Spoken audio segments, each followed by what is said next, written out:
Time for the 49ers Rush Podcast. All right, we are continuing our 49ers roster countdown. Today we got number 70. This is our 20th. We're doing 1 through 90. Which players on the 49ers roster helped the 49ers the most this year? The biggest impact for the 2022 season. And back-to-back wide receiver profiles. We just finished with another wide receiver, Keyshawn Johnson. Now it's Marcus Johnson, wide receiver out of the University of Texas. Hook 'em, baby. And he's interesting. Very similar build, 6'1", 207 is Keyshawn Johnson, but that's exactly where all the similarities stop. Yeah, same height and size, completely different players, player history, stat lines, and skill set. They're not the same type. They shouldn't even be the same position. I'm gonna be honest with you. They're different. Number 6, I love the single-digit wide receiver number. He's 27 years old, entering his 7th season. He came in young. And so he's 27 years old in his 7th season. Hasn't really caught on anywhere. Bounced around. We'll get to that. You know, in high school, he's from Clear Springs High School, the Fighting Chargers, which is, very, very southern, southwestern Texas, in between Houston and Galveston, right before you get to the beach down there. A lot of athletes come out of there. And he went to the University of Texas, majored in physical therapy and sports science. Now, if we go to what he was able to accomplish in high school at Clear Springs, he was an all-state player at multiple positions. Was able to play wide receiver and, used to football pretty damn good. And so he was in the Austin Statesman's Fab 55, which is a big deal, and all-Greater Houston first-team selection as a senior, named second-team All-State by Texas Sports Writer as a kick returner. He's got speed and explosiveness. He was first-team All-District at wide receiver and kick returner. His junior year, he's been all over the place. And all that his teams did was win whenever he was there. Made the playoffs almost every single year, lettered in track and field as well. He is an explosive athlete. There's no doubt about it. Now, he goes to the University of Texas. He played in 8 games as a true freshman, but just as kind of a reserve role. Sophomore year, he stepped up, got 4 starts. Junior year, 7 starts. And again, kind of Texas and what they were doing during that time is they were rotating so many guys. Not a good program during the time at all. His senior year had 7 starts playing in 10 games and, had some issues with injuries as well. Finished with 12 receptions, 130 yards, and 1 touchdown. And, he served time as returner, punt returner, kick returner, explosive speed. We'll get to that in a second. But he leaves the University of Texas playing in 42 career games with 18 starts. Never became the bell cow guy. Was a backup rotational receiver. And while he was there, did make the Big 12's honor roll. Again, very, very important. And just, he's an interesting guy. But what makes him special, and this is important, as explosive an athlete as you could possibly get at the wide receiver position. He's a brick house. He's gigantic and just completely rocked out. Let's go through these metrics. Okay, 40-yard dash, he ran a 4.39. That's top 86 percentile of NFL wide receiver. He's a burner. 20-yard split in the 40-yard dash was a 2.48. What's that mean? 96th percentile, which means his acceleration is unworldly. He's a straight line speed guy. His 3-cone, which measures shiftiness in and out of breaks, 7.26. That's awful. 9%, right? So he's a burner and powered up, muscled twitch guy. Vertical 37 inches. That's 86 percentile. Broad jump. This measures explosiveness, power from the hips. He jumped 135, which is 97th percentile. This dude is a freak athlete. At bench press, he repped 225 22 times. That's like offensive line, D-line numbers. That's 94th percentile of NFL wide receivers. On mockdraftable.com, you can kind of play with athletic profiles and what players fit them the most. Adrian Peterson, running back Adrian Peterson, that's who this, and you got to picture that.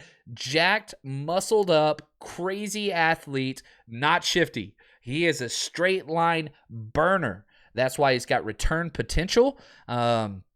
He was an undrafted free agent. He didn't get drafted, never became the guy at Texas, as we said. Father played college basketball at Prairie View A&M. Just athleticism. Now, he goes to, the Eagles. That was kind of his first team as an undrafted free agent in 2016. Got injured there early. Had a quad injury and missed almost the entire thing. And, was on the practice squad, but it didn't really do much. However, he makes the 53-man roster eventually later in that year and got his first catch and did pretty well. He was a member of the Eagles Super Bowl championship team and, got a ring with those guys. Then moved on to the Seattle Seahawks. And, he was traded to the Seahawks for Michael Bennett in a 7th rounder. The Seahawks gave up Michael Bennett in a 7th rounder, and the Eagles got Marcus Johnson in a 5th rounder. So you can kind of see what that looked like. Didn't really do anything for Seattle. Then he went on to the Colts, was traded again. You could see why teams, they pursue this guy because of the athletic profile. So teams want that type of profile, and the idea is always, we can get the most out of this guy. So he gets traded from Seattle to the Colts for tight end Darrell Daniels. Scored his first touchdown against the Jets that year, then had an ankle injury. And this has kind of been the issue with him. Now, the 49ers definitely have had a lot of their share of injuries since Kyle Shanahan and them showed up. And predominantly, most of the free agents and draft players they bring in, no injury history. But with these players, you could take that risk. Maybe he stays healthy, and if he doesn't, then you dump him and you move on. But injuries have been an issue at Texas. They've been an issue in the NFL. He's got to stay healthy. It just, whenever you get these real twitched up, muscle-bound players, injuries happen.